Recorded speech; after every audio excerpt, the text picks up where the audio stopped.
चलो guys, good afternoon, come to page number 4.1। 4.1 पे आ जाओ, सप्लाई स्टार्ट करते हैं अभी। खोलो बुक, चलो आलसी बच्चों बुक खोलो। खोल दिया? ठीक है, बुक में देखो भी अब। तो अभी अपने कौन कौन से चैप्टर हो गए? डिमांड हो गया है, यूटिलिटी हो गया है, और बेसिक्स का एक टॉपिक कर लिया था अपन ने। अब फोर्थ टॉपिक इज सप्लाई। इसके बाद कौन से टॉपिक रह जाएंगे? कॉस्ट रह जाएगा, प्रोडक्शन रह जाएगा, मार्केट एंड इट्स फॉर्म रह जाएगा, और बिजनेस साइकिल। बिजनेस साइकिल एक दिन का है, मार्केट को लगेंगे 8 लेक्चर। अपनी ये स्पीड से जा रहे हैं तो तुम लोग पढ़ाने नहीं देते उस हिसाब से, और बाकी 15-20 लेक्चर का ही रह गया है अपना, 15-20 घंटे का रह गया, मतलब 30 लेक्चर्स का और रह गया। तो सप्लाई को आराम से समझते हैं। So if you understand demand, तुम्हें डिमांड अगर समझ में आ रहा है तो सप्लाई बिल्कुल उसका रिवर्स ही करना है तुमको, ठीक है। Now tell me the definition of demand. Demand refers to amount of, क्या वो इलास्टिसिटी में घुस गए तुम? Demand, amount of commodity a buyer is able and willing, means उसकी एबिलिटी भी होनी चाहिए और विलिंगनेस टू बाय होनी चाहिए। तो सप्लाई में कौन क्या होगा? सप्लाई में कौन रहेगा? बायर को रिप्लेस कर देगा सेलर, और amount of commodity a seller is able and willing. Able और विलिंगनेस ये दो कंपोनेंट है, ये डिमांड के कंपोनेंट है। ये यहां पर रहेंगे क्या, या कंपोनेंट भी फ्लिप हो जाएंगे? जरा सोचो। To constitute effective demand there should be 2 component. पहला कंपोनेंट कौन सा है? विलिंगनेस, और दूसरा कंपोनेंट एबिलिटी, ठीक है। और वहां पर कौन रहता है? बायर। सप्लाई में आ जाता है सेलर।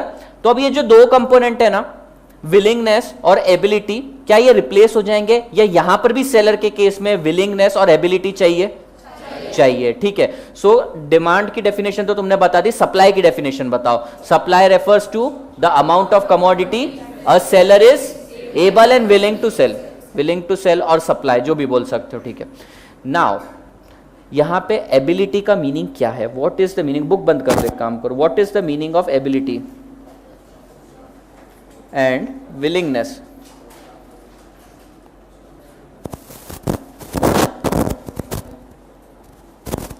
This is supply.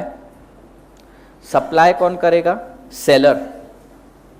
लेकिन 2 कंपोनेंट होना जरूरी है, एबिलिटी और willingness. What is the meaning of ability? तुमको क्या लगता है क्या मतलब होगा एबिलिटी का? उसमें शारीरिक शक्ति होनी चाहिए, या मानसिक शक्ति होनी चाहिए, या सुपरनेचुरल पावर होनी चाहिए ताकि उसमें एबिलिटी आई, या क्या? स्टॉक, मतलब उसके पास वो पर्टिकुलर कमोडिटी अवेलेबल होनी चाहिए। So there should be stock. ये कौन सा स्टॉक है? स्टॉक कंसेप्ट वाला स्टॉक है, या कौन सा स्टॉक है ये? What is the meaning of this stock? There should be the stock of commodity. What is meaning of stock of commodity? हाँ अथर्व, क्या? गुड्स अवेलेबल, दैट मीन्स वो इन्वेंट्री उसके पास होनी चाहिए, वो मटेरियल, वो क्वांटिटी उसके पास अवेलेबल होनी चाहिए। ये स्टॉक और फ्लो कंसेप्ट वाला स्टॉक नहीं है। ये स्टॉक मतलब अवेलेबिलिटी ऑफ क्वांटिटी की बात कर रहे हैं। This stock means quantity. और विलिंगनेस म्हणजे, विलिंगनेस म्हणजे काय? Readiness to sell. अच्छा, वो रेडी क्यों नहीं रहेगा? तुम्हें क्या लगता है? उसके पास स्टॉक पड़ा है लेकिन वो रेडी क्यों नहीं रहेगा? वो तो हमेशा रेडी होना चाहिए। अगर प्राइस बहुत ही ज्यादा कम चल रहा है मार्केट में तो नहीं सेल करेगा। एग्जांपल लेता हूं, स्टॉकिस्ट लोग, पता है तुम्हें स्टॉकिस्ट क्या होता है? जो बंदा स्टॉक करके रखता है पर्टिकुलर कमोडिटी को, ठीक है। तुम्हें पता है कि एक साल में एक बार एक ऐसा सीजन जरूर आता है जिसमें अनियन के रेट बहुत ज्यादा ऊपर चले जाते हैं। तो जो प्रेडिक्ट करता है ना कि आने वाले महीने के अंदर अनियन के रेट बहुत ज्यादा बढ़ने वाले, वो उसका स्टॉक करके रखता है, ठीक है। अब इसके पास एबिलिटी तो है, वो बंदा सेलर है, उसके पास एबिलिटी है। एबिलिटी क्यों है? क्योंकि उसके पास स्टॉक है, पर उसके पास विलिंगनेस नहीं है। वो इसको सेल नहीं करना चाहता क्योंकि वो सोचता है अगले महीने मार्केट में रेट 60 हो जाएगा, आज तो 10 रुपए चल रहा है, तो मैं क्यों बेचूं? तो मार्केट में वो जो रेट रहता है ना, वो डिफाइन करेगा उसकी विलिंगनेस। अगर रेट ज्यादा मार्केट में उसको मिल रहा है तो वो ज्यादा कमोडिटी क्वांटिटी सप्लाई करेगा, और अगर मार्केट में रेट कम मिल रहा है तो वो कम कमोडिटी सप्लाई करेगा। सिंपल है। डेफिनेशन समझ में आ गई, ठीक है। तो डिमांड में क्या था, एक बार वापस से बोलना। Demand refers to the amount of commodity a buyer is willing and able to buy. और सप्लाई के अंदर क्या हो जाएगा? The amount of quantity, the amount of commodity a seller is able and willing to sell at a given price, ठीक है। now tell me, I am going to ask you a question. Supply जो है वो stock concept है या flow concept है? सोच के आंसर देना। यहां पर एक स्टॉक वर्ड ऑलरेडी आ चुका है, तुम मुझे आंसर दोगे।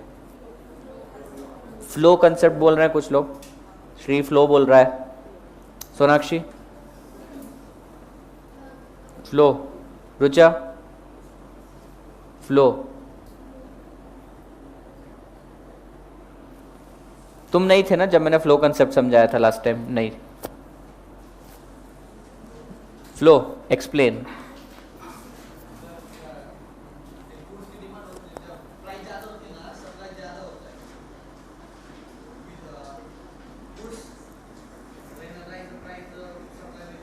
नहीं, जो तुम बोल रहे हो वो सही बोल रहे हो, but that is not the reason of flow concept. ये फ्लो कंसेप्ट है, इसका रीजन कुछ और है। अभिजीत तुम नहीं थे, कृष्णा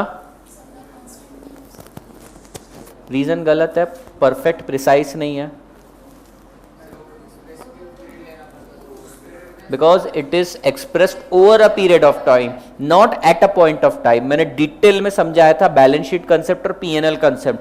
पीएनएल के जो भी आइटम है वो कौन से हैं? वो फ्लो कंसेप्ट है, और बैलेंस शीट के आइटम क्या है? वो स्टॉक कंसेप्ट है। बिकॉज बैलेंस शीट कभी भी लिखते हो ना, at a point of time तुम उसको बनाते हो, और पीएनएल में जितना मूवमेंट रहता है ना during the period of time है, और सप्लाई भी it is expressed over a period of time. ठीक है, अभी आ जाओ डेफिनेशन पे। Supply refers to the amount of commodity. देखो मेरे को ना क्लास में किसी से भी 90 मार्क्स से कम नहीं चाहिए। किसमें? अपनी इंस्टीट्यूट के एग्जाम में और उससे पहले आने वाली हर मॉक टेस्ट में 90% से मार्क्स कम किसी में नहीं चाहिए। तो एक एक वर्ड एक एक लाइन को समझ लो, और 90% से कम नहीं मतलब नहीं चलेगा। जस्ट ऐसे ही पूछ रहा हूँ। ये जो अभी अपन वन नोट में ओपन करके करते हैं, ये ज़्यादा अच्छा लगता है या पहले दिन स्लाइड प्ले करी थी मैंने वो बेटर लगता है? ये बेटर है? हाँ ठीक है, फिर से पूछा, तुम कुछ बोलते थोड़ी चेंज करता मैं।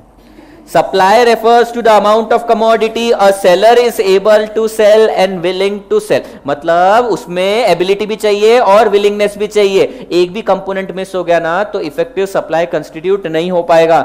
Ability to sell of a seller depend upon the stock of commodity, willingness to sell depend upon price of commodity. अगर प्राइस ज्यादा तो वो ज्यादा कमोडिटी सप्लाई करने की सोचेगा। क्यों? ऐसा क्यों? प्राइस ज्यादा, प्रॉफिट ज्यादा है। अरे लेकिन प्राइस ज्यादा है तो डिमांड होगी क्या ज्यादा? तो ये किसको सप्लाई करेगा? नदी में डुबाएगा। अपन ये टॉपिक के एंड में पढ़ेंगे, equilibrium condition demand and supply की। ये रेट बढ़ता है तो खुश होता है, उधर अपने डिमांड वाले रेट कम होता है तो खुश होते हैं। तो अब कमोडिटी सेल होगी तो कैसे सेल होगी? एक पर्टिकुलर ट्रांजैक्शन एग्जीक्यूट होगा तो कैसे होगा? तो उसके लिए इक्विलिब्रियम कंडीशन एस्टेब्लिश होगी। ठीक है, ये एक तरफा नॉलेज दिया मैंने तुमको डिमांड का। अब सप्लाई का दूसरा साइड देखेंगे और एंड में इसका इक्विलिब्रियम एस्टेब्लिश कर देंगे। Supply is defined as amount of commodity a seller is ready to sell in the market at a certain price per unit of time. अब per unit of time क्या हो सकता है? एक वीक भी हो सकता है, एक डे भी हो सकता है, एक ईयर भी हो सकता है, एक मंथ भी हो सकता है, कुछ भी हो सकता है। ठीक है, जीओटी का एक लेटेस्ट एपिसोड था, मालूम क्या? ऐसे जस्ट जनरल नॉलेज दे रहा। जीओटी का एक लेटेस्ट एपिसोड आया था अभी, उसके अंदर क्या हुआ तेको ही पता होगा। जीओटी बस उसके अंदर ऐसे मीटिंग चल रही थी, वो 2-2.5 हज़ार 50,000 साल पुराना उसके अंदर स्टोरी दिखाई। उसके अंदर स्टारबक का एक कप दिखा उनको। स्टारबक पता है क्या है? स्टारबक्स पता है, सबको पता है। उसका एक कप दिखा, कॉफ़ी शॉप है, जैसे सीसीडी है वैसे स्टारबक्स भी है, उसका वो कॉफ़ी का दिखा। तो उन्होंने क्या किया होगा? उन्होंने अपॉलॉजी बोली, ठीक है गलती से हुआ ये हमसे। वो इतना ज़्यादा फेमस हो गया ना स्टारबक्स उसके कारण कि मंडे को एपिसोड आया था यहाँ पे इंडिया में। मंडे, ट्यूसडे, वेंसडे, थर्सडे, 4 दिन के अंदर 2.3 बिलियन डॉलर का उनको प्रॉफिट हो गया। 2.3 बिलियन डॉलर, क्या बोलते, इतना तो कमा नहीं पाता, इतना प्रॉफिट हो गया 4 दिन के अंदर, सिर्फ एक थोड़ी सी पब्लिसिटी के कारण।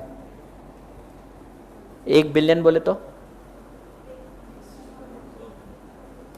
100 क्या 100 करोड़ बोल रहा है। पता है एक मिलियन कितना होता है? 10 लाख। और 1 बिलियन पता है कितने लोगों को नहीं पता है? पता होना चाहिए, मिलियन बिलियंस में अपन बातें करने की।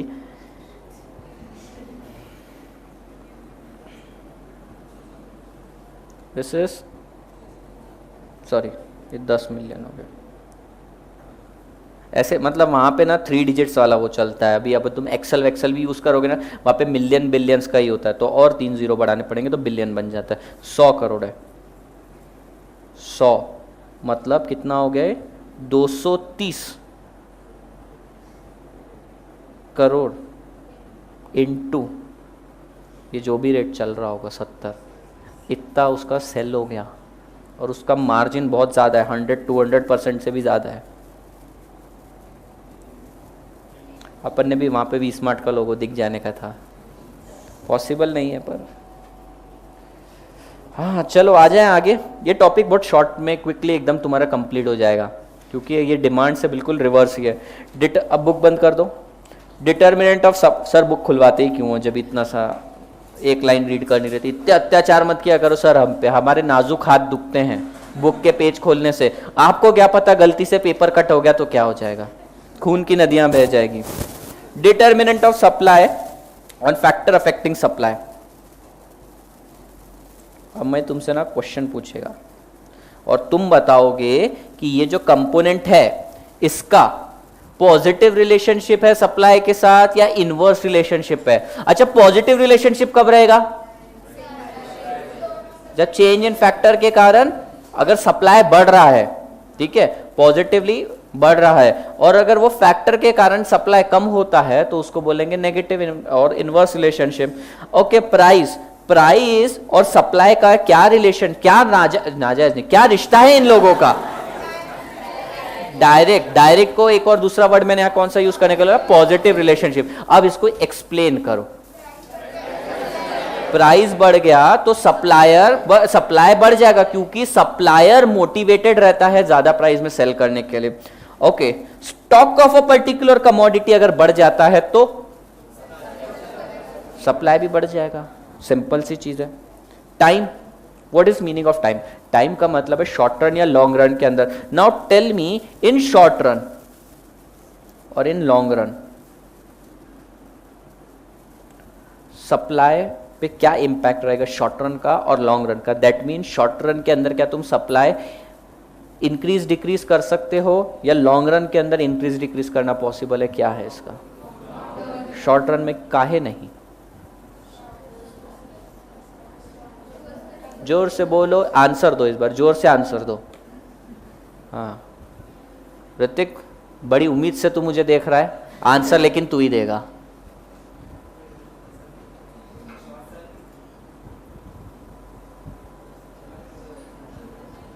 ऐसे जैसे मैं तेरे को देख रहा ना और तू हंस रहा है, वैसे ही तुम 32, 30, 40 लोग मेरे को देखते तो कितनी हंसी आती हो के।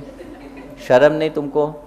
बोलो, शॉर्ट रन के अंदर सप्लाई कैसा रहेगा? मतलब सप्लाई इंक्रीज करना या डिक्रीज करना पॉसिबल है या लॉन्ग रन के अंदर पॉसिबल है? बेसिकली इसको इलास्टिसिटी के साथ रिलेट करेंगे, लेकिन पहले इलास्टिसिटी का पॉइंट आया नहीं है अब तक। अच्छा, एक सिंपल है। दूसरा, चलो इलास्टिसिटी तुमको समझता तो है, अब मुझे बताओ शॉर्ट रन के अंदर सप्लाई इलास्टिक रहेगा, इनइलास्टिक रहेगा? रीजन?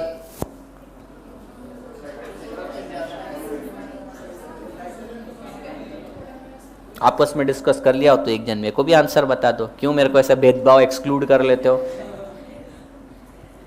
हाँ हाँ बताओ, लास्ट में। हाँ बताओ।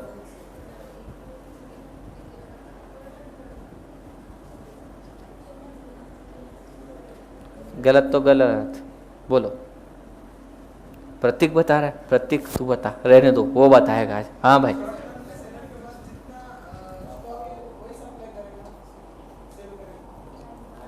और लॉन्ग रन में कहीं और से ले आएगा? शॉर्ट रन बोले तो 1 साल भी हो सकता है। 1 साल बोला, शॉर्ट रन बोले तो 1 साल। मैं तुम्हें बोल रहा हूँ, चलो मैं बता रहा हूँ, शॉर्ट रन 1 साल अपने एग्जाम्पल में।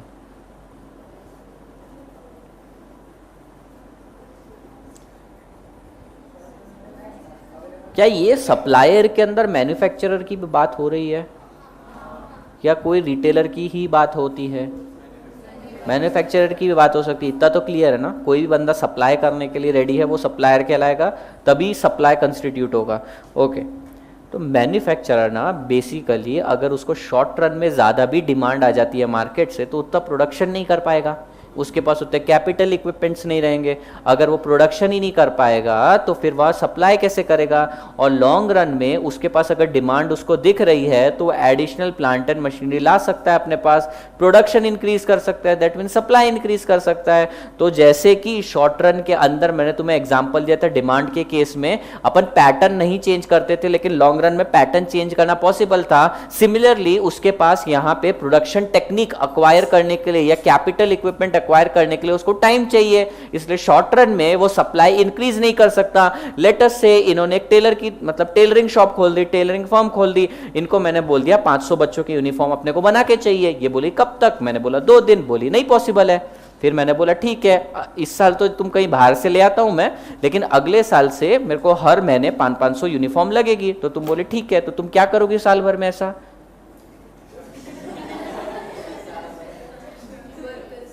वर्कर्स अरेंज करोगी और मशीनरी नहीं लाओगी कि सुई धागे से सिलवाओगी। तो अभी क्यों नहीं ले आई तुम वर्कर, इतना 500 यूनिफॉर्म का ऑर्डर जा रहा है, इसको मिलने वाला है, ये अमीर हो रहा है, क्यों पॉसिबल नहीं है, देखा खुद ही बता रहे, क्योंकि ये है शॉर्ट रन, और शॉर्ट रन में कैपिटल इक्विपमेंट्स अरेंज करना डिफिकल्ट हो जाता है, इसलिए शॉर्ट रन के अंदर सप्लाई इज कंपैरेटिवली इनइलास्टिक और लॉन्ग रन के अंदर इलास्टिक हो जाता है। ये एक्सप्लेनेशन यहां पढ़ लो, during short time period supply will be less but during long period supply will be more, मतलब वही इलास्टिक इन इलास्टिक के साथ रिलेट कर दिया मैंने।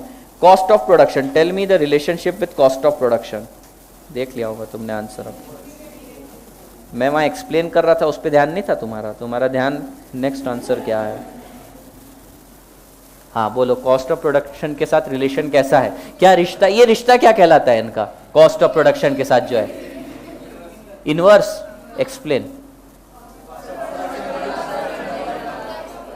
कॉस्ट ऑफ प्रोडक्शन अगर बढ़ गया, सेलिंग प्राइस तो कांस्टेंट ही है मेरी, नहीं ना, मैं सही बोले तो अब मैं और डिटेल में एक्सप्लेन कर रहा हूँ। कॉस्ट ऑफ प्रोडक्शन बढ़ गया, सेलिंग प्राइस तो कांस्टेंट ही रहेगी, क्योंकि अगर सेलिंग प्राइस बढ़ा दिया तो और डिमांड कम हो जाएगी, सेलिंग प्राइस कांस्टेंट है, कॉस्ट ऑफ प्रोडक्शन अगर बढ़ता जा रहा है तो सेलर का मार्जिन कम हो जाता है, वो डीमोटिवेटेड हो जाता है, ठीक है। तो ये रीजन से इनवर्स रिलेशनशिप, तो वो क्या करेगा, सेलर क्या चाहता है इस टाइम पे, सप्लाई बढ़ना चाहिए, ठीक है, प्राइस मार्केट के अंदर प्राइस भी बढ़ना चाहिए, लेकिन कॉस्ट ऑफ प्रोडक्शन कम रहना चाहिए, क्यों, क्योंकि उसको ज्यादा मार्जिन एंजॉय करना है, उसको ज्यादा प्रॉफिट एंजॉय करना है। तो इस चीज के चलते हुए अगर इंप्रूव्ड टेक्नोलॉजी मिल रही है ना उसको कॉस्ट ऑफ प्रोडक्शन रिड्यूस करने के लिए, तो इंप्रूव टेक्नोलॉजी की तरफ जाएगा। Next, improve technique of production, क्या रिलेशन है, डायरेक्ट या पॉजिटिव बोल सकते हो। अगर प्रोडक्शन टेक्निक इंप्रूव हो गई तो कॉस्ट ऑफ प्रोडक्शन रिड्यूस हो जाएगा।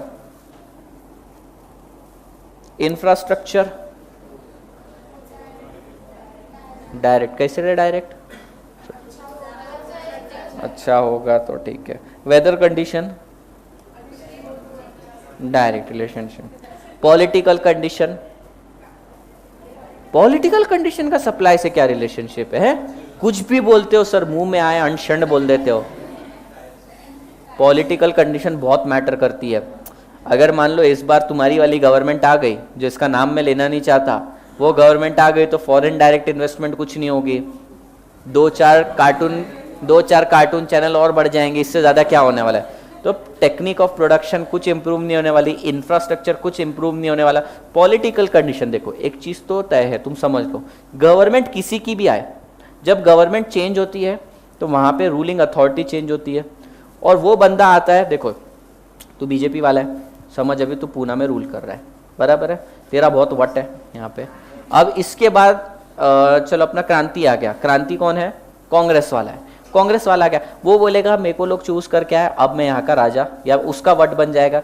तो अब इतने सारे लोगों को इसको पैसा देना पड़ेगा या नहीं देना पड़ेगा, इतना बताओ। कितना भी क्लीन क्यों कोई पार्टी ना हो, लेकिन पैसा तो देना पड़ता ही है, तो देना पड़ेगा। तो अभी तुम क्या चाहोगे, पैसा नहीं देना चाहते तो तुम क्या चाहोगे, पॉलिटिकल इंस्टेबिलिटी ना हो, प्रशांति जीते तो बेटर है।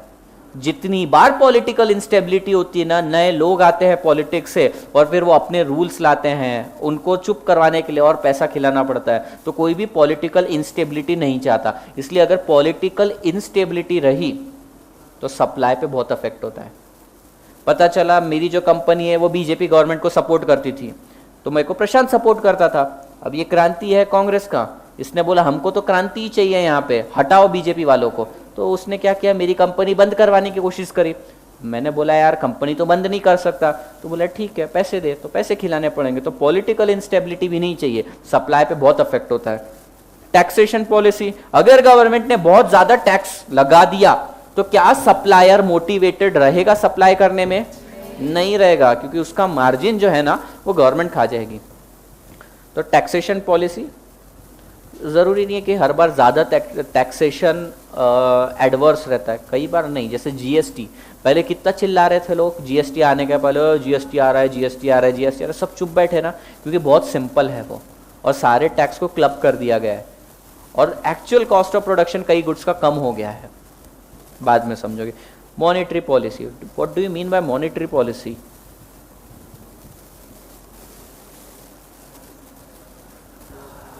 Partha, what is monetary policy? कल होमवर्क करके आएगा, व्हाट इज मॉनेटरी पॉलिसी सबको समझाएगा, लेकिन यहाँ पे रफ आइडिया है किसी को what is meaning of monetary policy?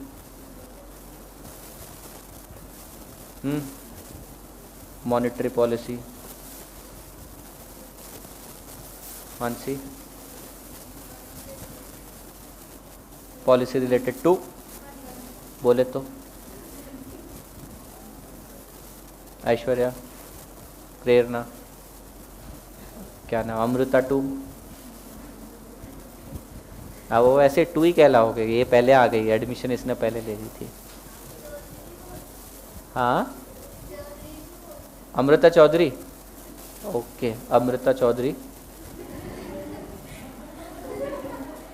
ठीक है वैसे ही बोलूँगा। हाँ अमृता चौधरी आंसर दो, what is meaning of monetary policy?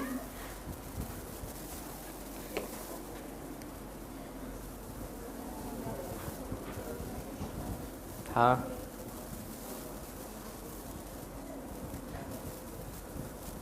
क्या? नहीं बाजू में, नहीं नहीं मत बोले यार, मेरे को बहुत उम्मीद है आज तू आंसर देगा। किसी को आता है क्या? हर एक का ना सुनने से बेटर है किसी को आता है तो बोल दो, थोड़ा बहुत भी आजू बाजू का। अथर्व,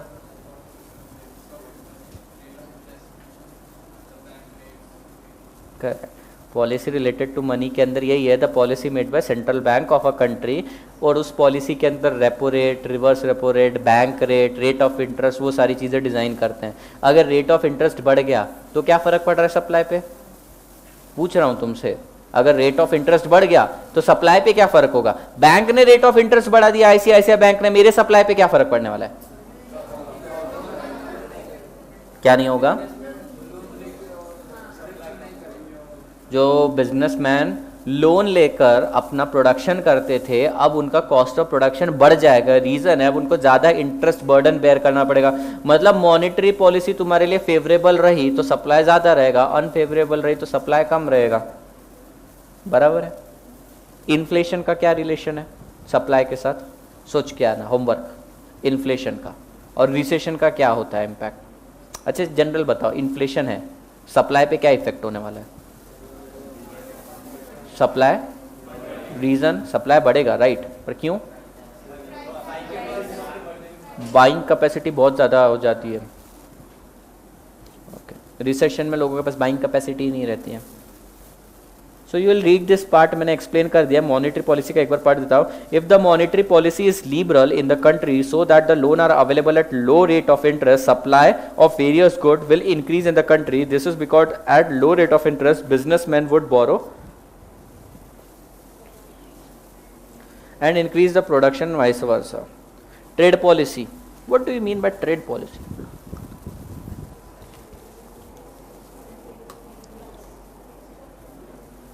याद रहेगा क्या मॉनेटरी पॉलिसी क्या है? याद रखा करो, मैं इधर उधर के ना ऐसे ट्रेड पॉलिसी और बोल दूंगा इनवर्स रिलेशनशिप है, पॉजिटिव रिलेशनशिप, उससे बेटर है तुम्हें वर्ड यूज करते आने चाहिए। ऐसे ही चलते फिरते ना किसी को भी रैंडमली बोल देना पकड़ के मॉनेटरी पॉलिसी बहुत ख़राब है इंडिया की, और उसको सस्पेंस में मरने देना। क्यों बोला? क्योंकि आधे से ज्यादा लोगों को मालूम ही नहीं है बाहर क्या होता है। ठीक है, ऐसे ही चलते चलते या तो 2-3 लोगों के ग्रुप में ना ऐसे खड़े हो जाना, यार बहुत खराब मॉनेटरी पॉलिसी है, रघुराम राजन होता तो बहुत बढ़िया होता। कुछ भी फालतू की बकवास करना, पर पता होना चाहिए तुम लोगों को। और ट्रेड पॉलिसी बोलना, जब से ट्रम्प गवर्नमेंट है ना, ट्रेड पॉलिसी नहीं जम रहा अपने को। उनको लगे पता नहीं कौन है क्या बात कर रहा है, पर ऐसी कंफ्यूजन में मरने दो ना आधी दुनिया को।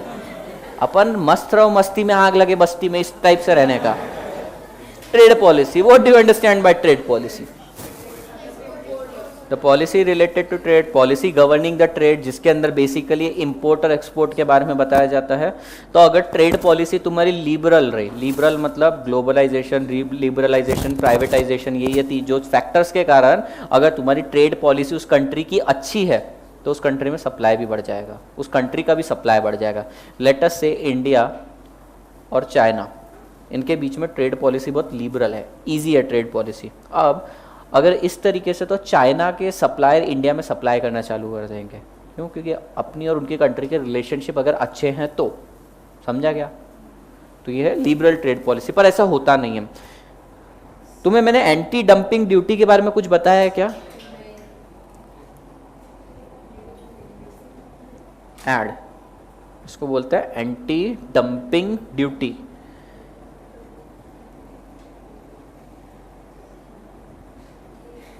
ये है चाइना,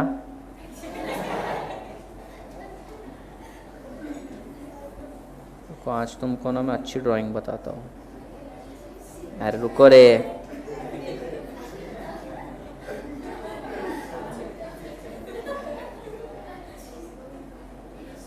ऐसे ही कपड़े पहनते थे वो। अरे पैर नहीं आते मेरे को बनाने, हाथ बड़ी मुश्किल से सीखा। ये है चाइना का बंदा और ये है इंडिया। सरदार जी बनाते हैं इस बार। नहीं जम रहा।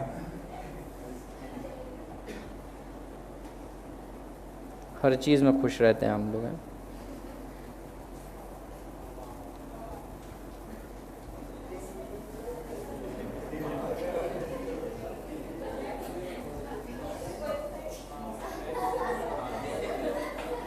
अभी तुम ना भावनाएं समझो मेरी।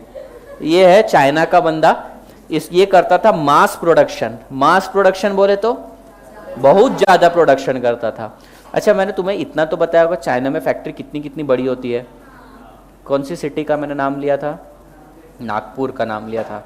नागपुर जितनी बड़ी बड़ी तो फैक्ट्रीज रहती है, बोले तो अपने इंडिया में कितने इतने से यूनिट में भी लोग प्रोड्यूस कर लेते हैं। उनकी फैक्ट्री यहाँ से शुरू होती है, तो तुम्हारा किसी के लिए हड़पसर बोलो तो किसी के लिए वारजे बोलो, इतनी दूर दूर तक उनकी फैक्ट्रीज है। सिर्फ इतनी एक एक फैक्ट्री इतनी बड़ी है, तो कितना ज़्यादा मास प्रोडक्शन करेंगे। उसको चाइना को शायद फैक्ट्री ऑफ द वर्ल्ड भी बोलते हैं, ऐसा कुछ तो भी बोलते हैं उसको, कि सबसे ज़्यादा मास प्रोडक्शन वहाँ पे होता है। अब ये क्या चाहता है कि यार हमने तो बहुत बच्चे पैदा कर लिए, पॉपुलेशन तो बहुत ज़्यादा हो गई, अभी तो कैसे तो भी मैनेज कर लेंगे, लेकिन आगे चल के मैनेज करना डिफिकल्ट है। इसलिए हमें सिर्फ चाइना का मार्केट नहीं चाहिए, पूरा वर्ल्ड का मार्केट चाहिए। हम सप्लाई करेंगे हर जगह, इतने बच्चे पैदा कर रखे कि कुछ ना कुछ काम तो करेंगे। ठीक है, चाइना की पॉपुलेशन अपने से भी ज़्यादा है, क्रॉस कर देंगे अपन बोले तो। ये इसको कम मत समझो, ये कम आदमी नहीं है, गुरु आदमी है वो। तो यहाँ पे इनको टेंशन हुआ कि यार हमारे फ्यूचर का क्या। तो इन्होंने बोला कि एक काम करते हैं, बहुत भारी का आइडिया है अपने पास, अपन ना पूरी कंट्री में सप्लाई करते हैं। तो फिर दूसरा चाइनीज बोलता है क्या भारी है इसके अंदर, क्या भारी है इसके अंदर, अपने को सप्लाई तो करना ही चाहिए। तो ये बोलता है नहीं, अपन सप्लाई इस तरीके से करेंगे कि लोग अपने से जिंदगी भर खरीदें। तो ये बोलता है कैसे? तो बोलता है कि अपन उनकी कंट्री में ना प्रोडक्शन ही बंद करवा देते हैं। फिर ये बोलता है कैसे? ये सिर्फ कैसे कैसे ही बोल रहा है, कैसे? तो ये बोलता है एक काम करते हैं, अगर अपने को ना यहाँ प्रोडक्शन 100 रुपए का पड़ रहा है और उसकी कंट्री में अगर 110 का पड़ रहा है, तो मुझे कितने में सप्लाई करना चाहिए? हाँ 105। ये बोलता है 105 में सप्लाई कर दो। प्रतीक बोल रहा है 105 में, 105 रुपए में सप्लाई किया, 25 रुपए ड्यूटी लगा दी, 130 रुपए हो गया। इंडियन गुड्स फिर भी सस्ता है। आगे बोल। और सस्ता बेचें, कितने में बेच दूं? 50 में बेचने को बोल रही है मैडम। 50 में बेच दिया लेटस से, 12.5 और खर्चा मिला के 70 रुपये हो गया। ये करेगा क्या? 100 रुपए में बन रहा था, इसको 50 में बेचेगा क्या? करेगा, वो करता ही है। इसी को बोलते हैं डंपिंग ड्यूटी। अपने प्रोडक्ट जो उसको होम कंट्री में महंगे में प्रोड्यूस हो रहे थे, उसको दूसरी कंट्री में बिलो कॉस्ट सेल कर रहा था वो, ताकि यहां का ये सेलर बेचारा मर जाए। ये बेचारा सेलर मर जाए यहां पे, और ये एक दिन दुनिया पर राज कर ले क्राउन पहन के, तो एक दिन ये दुनिया का राजा बन जाए। तो ये इनकी गंदी स्ट्रैटेजी थी। इसलिए गवर्नमेंट ने क्या किया, ठीक है भाई तू ये चाहता है ना, कोई बात नहीं, तू 50 क्या तू 20 रुपए में लाके दे दे।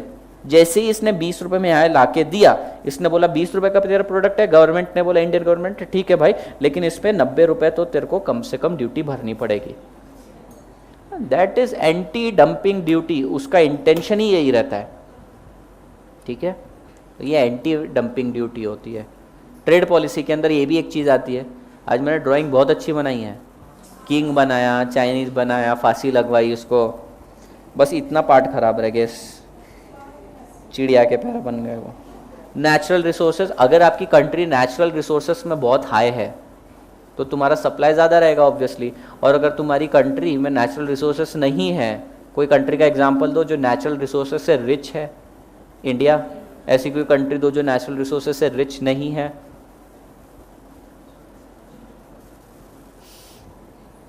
पाकिस्तान मत बोलना, इतने वहाँ तो हर कोई नेचुरल रिसोर्स, हर इंसान नेचुरल रिसोर्स है उनके लिए, तो कभी भी फट सकता है। बताओ कोई कैसी कंट्री हो सकती है, अपना यूएई वगैरह, ये सब गल्फ कंट्री में तो है, खैर ऑयल है उनके पास, ऐसी कोई कंट्री है लेटस से जो नेचुरल रिसोर्सेज से ज़्यादा रिच नहीं है, रिच अमीर नहीं है, तो वो कंट्री सप्लाई नहीं कर पाएगी, क्योंकि अल्टीमेटली सारी चीज़ें तो नेचुरल रिसोर्सेज का कन्वर्जन ही है ना। तो जिसके पास नेचुरल रिसोर्सेज नहीं है वो कंट्री सप्लाई नहीं कर पाएगी। समझ लगा? ओके। यहाँ पे वो कट करना है, एक कट करना है उसके अंदर से, मतलब दोनों हो सकते हैं। अगर तुम्हारी ट्रेड पॉलिसी एडवर्स है तो इनवर्स रिलेशनशिप, और अगर ट्रेड पॉलिसी अच्छी है तो पॉजिटिव रिलेशनशिप। दोनों नहीं है वो, मतलब जैसे टैक्सेशन पॉलिसी अगर अच्छा है, सी टैक्सेशन पॉलिसी लिबरल है, कम रेट ऑफ टैक्सेशन है तो पॉजिटिव, और किसी कंट्री में हाई रेट ऑफ टैक्सेशन है तो इनवर्स, ऐसा बोला है। समझ लगा? नहीं, मैंने बोला वो डिपेंड करता है। अगर तुम बोलो कि तुम्हारी कंट्री का नेचुरल रिसोर्सेस अच्छा है तो क्या आंसर है, क्या रिलेशन है? पॉजिटिव। तुम्हारी कंट्री का नेचुरल रिसोर्सेस में रिच नहीं है तो इनवर्स। तो वहां पे वो दोनों लिख रखा है। और ये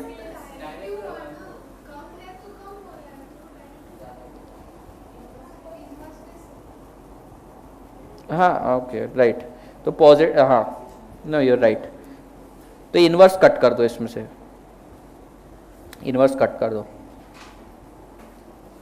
नेचुरल रिसोर्सेस नहीं है तो तुम्हारा सप्लाई कम, again relationship is direct, she is right.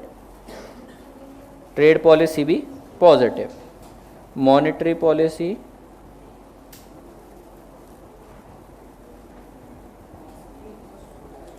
Taxation policy क्या है? टैक्सेशन पॉलिसी इनवर्स है। अगर तुम्हारे रेट ऑफ टैक्सेशन कम है तो सप्लाई ज़्यादा है, तो that is inverse relationship. Positive cut कर दो। वेदर कंडीशन पॉजिटिव, और क्या रह गया? Infrastructure positive. हो गया क्या? चलो बस आज के लिए इतना ही। और क्या, बस क्या पढ़ा देना, 34 मिनट्स।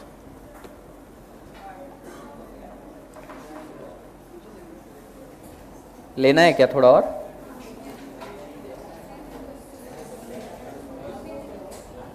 चलो नॉर्मल से एक एग्जांपल डिस्कस कर लेते हैं यहीं पे, ठीक है। आज लॉ ऑफ सप्लाई पे। Law of supply is explained bye Alfred Marshall. याद रखना, नाम तो सुना ही होगा, डॉक्टर एल्फ्रेड मार्शल।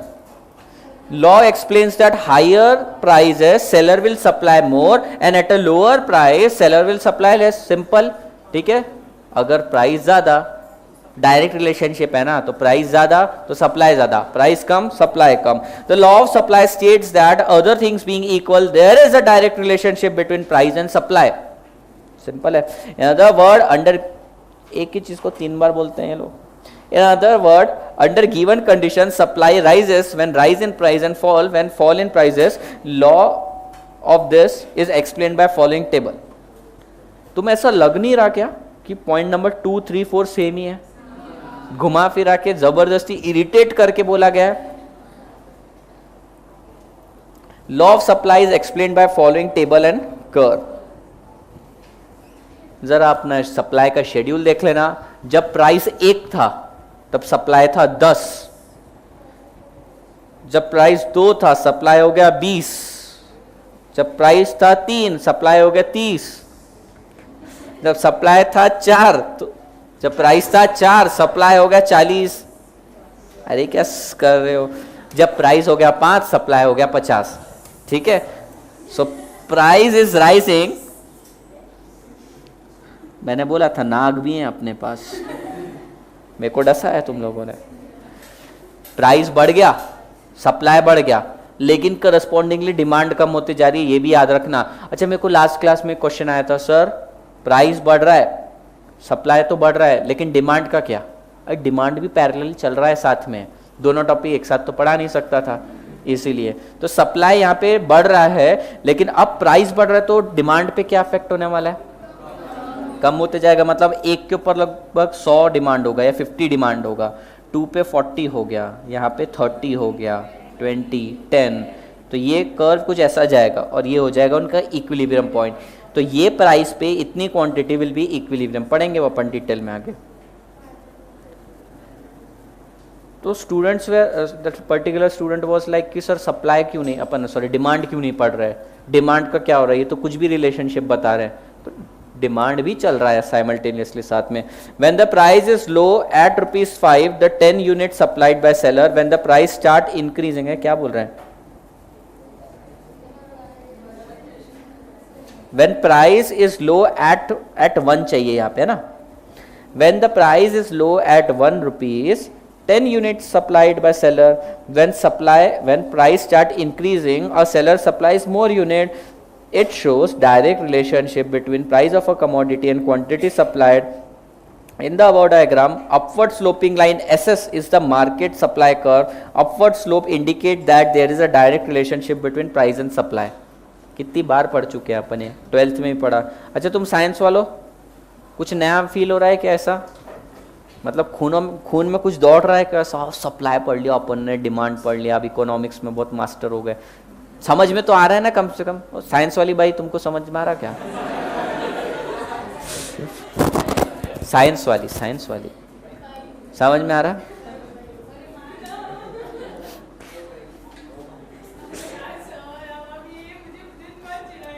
एक ही दिन क्या कि कल भी शुरू हो गया है?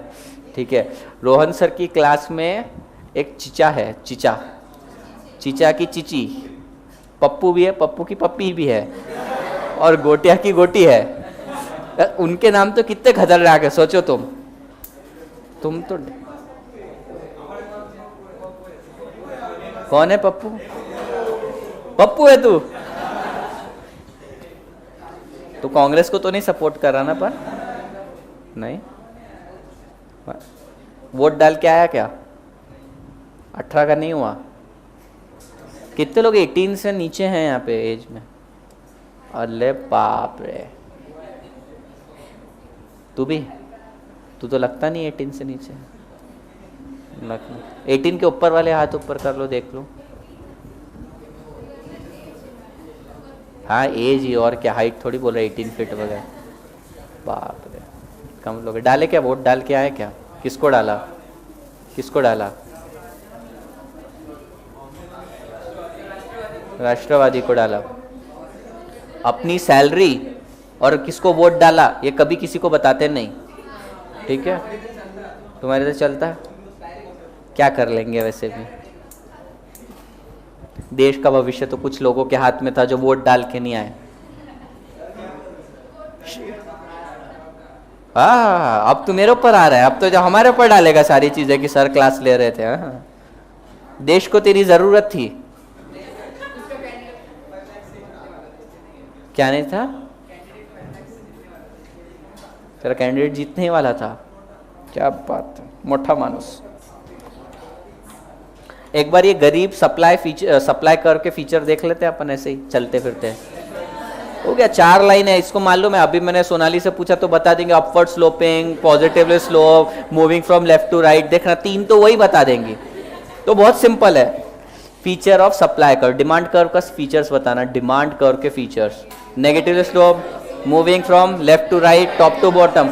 उल्टा कर दो इसका, supply curve slopes upward from left to right. 2 point खा गए, बीकॉम में इसके 2 पॉइंट बनते हैं, ठीक है, यहां पे 1 ही पॉइंट बनता है। Supply curve is positively slope, the supply curve may be a straight line और अ फ्री हैंड कर्व। इस केस में स्ट्रेट लाइन था, फ्री हैंड कर्व भी हो सकता है। The slope of supply curve explains the law of supply which describes a direct price and supply relationship.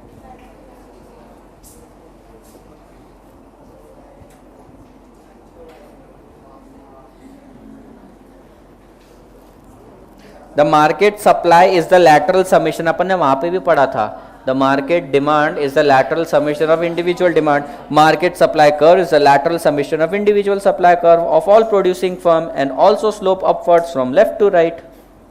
कुछ नया थोड़ी होने वाला था। एक नेक्स्ट पॉइंट में करेक्शन कर लेना, expansion and contraction in quantity supplied है वो हेडिंग जो है ना, हाँ ये यहां पे ना एक्सपांशन एंड कॉन्ट्रैक्शन करो। What is the meaning of expansion in demand?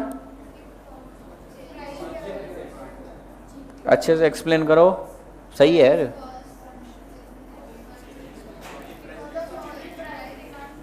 Change in demand because of change in price, ठीक है, other factors remaining constant, and if there is change in quantity demanded because of change in other factor, because of change in factor other than price of that particular product, तो क्या बोलते हैं उसको? Increase और decrease in demand. तो expansion in supply और contraction in supply का क्या हो जाएगा? Change in supply because of change in price of that commodity, इसको बोलेंगे expansion. Change in sorry fall in demand, fall in supply because of fall in price of that particular product को बोलेंगे contraction. Increase in supply को क्या बोलेंगे? Change in quantity supplied because of change in factor other than price of that product. पर ये अब कल पढ़ेंगे, तो मैंने तो बस जस्ट ब्रीफ आउट किया कि ये सब कुछ सेम है इसके अंदर।